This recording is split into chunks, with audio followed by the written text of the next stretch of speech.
Welcome to Whiskey Advent 2020. This is day 21. Hello. We've made it a ways. I was trying to think of a percentage, but not so good with the math. These last few days are, we kind of saved the best for last. Yes. We have a Maker's Mark product, and I know we talked about Maker's Mark early on when we tasted another wheated bourbon. So just as a reminder, a wheated bourbon, instead of using rye, uses Wheat. corn, wheat, and malted barley. Yes. And this, so cool, this private select series of Maker's Mark, it starts out as just the regular Maker's Mark cask strength. And then they had different liquor stores, retailers, whomever, Distributors. choose their finishing staves. So there were 5 options to choose from, and you could pick 10 staves. If you're even remotely into whiskey, you've seen these bottles all over the place because they're heavily promoted in your local liquor stores, and liquor stores do all kinds of barrel picks for these things. And this is some of the most fantastic whiskey you can get. This should make you stop hunting for Weller. This should make you stop looking for all those hard to get wheated bourbons from Buffalo Trace, because this is way better. And we've, for a long time, since early in our whiskey drinking days, have really liked Maker's 46. And this is sort of like Maker's 46, like at the next level. So the staves that are in this one, just to kind of give you an idea of the flavor profile here, 5 of them are baked American. So we've got American oak, half of it's American oak.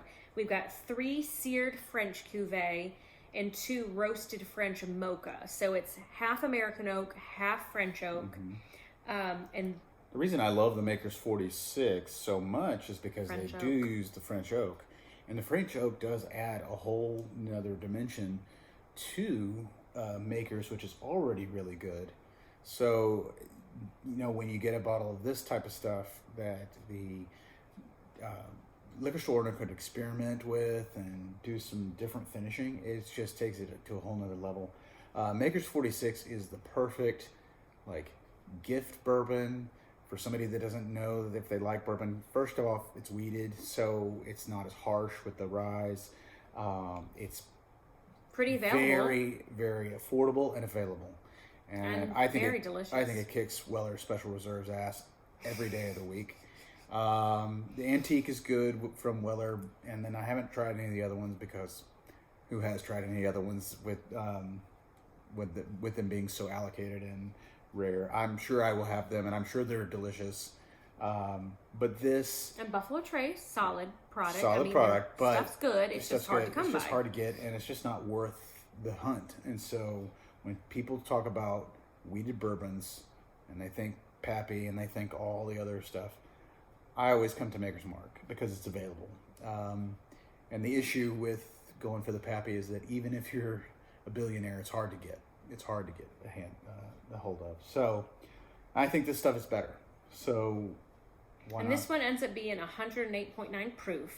So pretty high. Pretty high. And Maker's Mark, because of this annoying, I hate it, this red stuff that's hard to get off. But it put some lady in the Bourbon Hall of Fame. Talk about that. It was the founder's wife, who was back in the day. 50. Back in the day. 6, I want to say, or 54 was their first year of production, so that made it 56 or 58. Irrelevant, the 50s. As their first bottling, and she put wax in the chicken fryer and dipped the bottles to make it classy. And it is classy, and everybody knows it's classy. And it's trademarked. Nobody else can use it. It's annoying, but it's very, that's a Maker's Mark product. Right. They're now owned through a bunch of different acquisitions by Beam Suntory, although the family that started it is 7 generations of whiskey makers in Kentucky, and 3 of them, the founder of Maker's Mark, his son, and the grandson.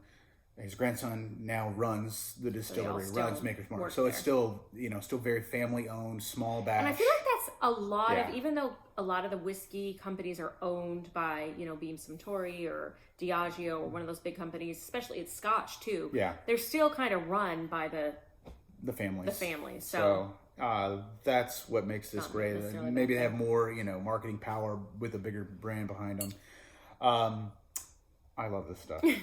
Very, very good. And so, shall we get to tasting? we shall. We shall. Definite vanilla, which one would expect on the nose of a bourbon. Vanillas and cherries, for Vanillas sure. and cherries. Maybe a slight hint of apple. I'm getting that. I'm getting a popcorn on the nose, a buttery, but that wouldn't be far off considering there's so much corn. Yeah.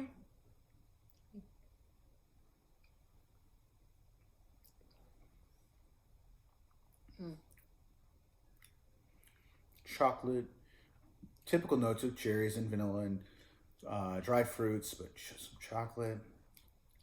Caramel, a little sweetness there. Such a musty funk here because, sorry, because of Are the you French getting oak. the Yes, musty funk? I'm not actually. And I'm always out looking for that musty funk. Mm-hmm. It's there. sweet and smooth, It's and so pleasant. it's high proof. Clearly, 108 point whatever. Mm-hmm. But just so Like a spicy chocolate a little bit. I can see that. And we do have like cocoa roasted staves or something in there, so I'm sure that has something to do with it. Is that what it was? Roasted French mocha. Roasted French mocha. Seared French I guess I can see cuvee. there's a butteriness to it, so that makes sense Yeah. because it's Definitely like got a 70% hardness. corn and there's like a butteriness, so like caramel corn? Ooh, yeah. This always makes me hungry, I think, because I'm thinking of all these little snack foods and desserts. So buttery. I think the butter and corn is really coming out there. Caramel corn. Yeah. It's high proof, and Get a hug. yeah.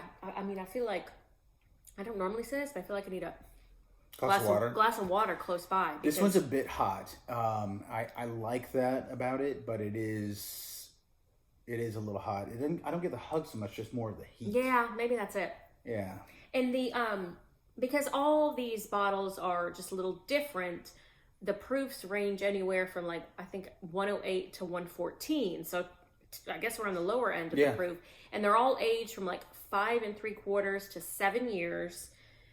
But they can't tell you. There's no age statement on the bottle. I was just looking on the website, and then they're finished with the chosen staves for 9 weeks in some special limestone cellar. So they're finished in a cold environment, which I don't know. it's allegedly interesting. probably does something. And they have to different it. shapes of the staves on the insides too, like the French cuvee. Yeah, some have like ridges have in ridges, them. and that helps with more surface area, so more wood flavor being pulled out of the barrel into the whiskey. I bet the coldness just kind of stops the aging process and maybe lets it mellow out a little bit. I don't know. I don't know either. It's interesting. It's very fascinating. Last fun fact, which we don't know the answer to. Maybe you do. Maker's Mark spells whiskey. I know. Oh, you know? Yeah.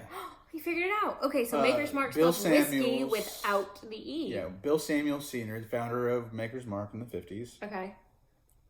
just wanted to pay homage to Scotland. Oh, So why not? George Dickel also doesn't use an E. Was he in also Tennessee. paying homage to Scotland? No, he just said it's so good, it's like Scotch, is what he said. Oh, it's funny. And then there's one more. I think maybe Brown, maybe Old Forester, but I can't remember. There's one other bourbon that's just like this should be with an E, like they all do. But anyway, That's so funny. what are you getting on the finish? It doesn't linger too much. I was just gonna say, it's for being as flavorful and sweet and powerful, it doesn't have a long finish. Definitely getting some citrus notes back on the palate. Maybe again. just a little hint of cherry or dried fruit, Yeah. very slight. And I guess it's strong, but it does kind of dissipate kind of. I mean, I don't feel like. It's a numbing. There's a numbing there, Yeah, but there's it's a not. numbing. It's maybe not sitting there for very long. It's some good stuff. It's very good. But I don't. He says that about all of them. I don't say that about all of them. I don't say that about all of them. There's stuff I won't buy again. No, I mean, of the ones we've gone through in this. Well, because these are the 24. Like I chose these. It's my playlist. The certainly, chosen ones. yeah. Yeah, I like this, but I like bourbon. I do like too. Maker's 46. Oh, I I love like it. weeded Yeah. bourbons. So clearly, this is it's my jam. Yeah, right up our alley. I think though, and I hate to poo-poo on Weller and all that stuff You like like so to much. poo-poo on them. I do because The allocation thing. the allocation is ridiculous and annoying. And even if me who likes to go out and buy a lot of bourbon, a lot of whiskey all the time, I'd love to just get a bottle. But it's not even so much that it's expensive. You just can't get it, and it's annoying. And so And it creates that secondary market of people who just go buy it and sell it for 85 times the price. And they just put it on their shelf, and they like so many posts that just have Blanton's on the shelf, just sitting there, not opened. And whiskey's not made for that. Whiskey's made to be enjoyed. Whiskey's made to be drank. Whiskey's made to be shared and talked about and sitting around and having a just good sip instead of sitting on a shelf. So, I mean, I know one day I'll probably get a Pappy and it'll be great, and I'll hold on to it and I'll savor it, and it'll be great. And I've had some before, and it's really good. Our bottle of Felicitas, our first bottle. Yeah. So We'll get to that Compass box in a couple days. So, anyhow. Anyway, pick up some makers. To stay away from the bottom shelf makers, but Maker's or 46. get it. Maker's 46 is great. It's around $30. It's a great gift, especially in the holidays. They always package it up and have like little glasses. Like a nice little Maker's glass. And it's always on sale around the holidays, so it's really good. Multiple occasions. Yeah. Yeah. Cheers. Cheers.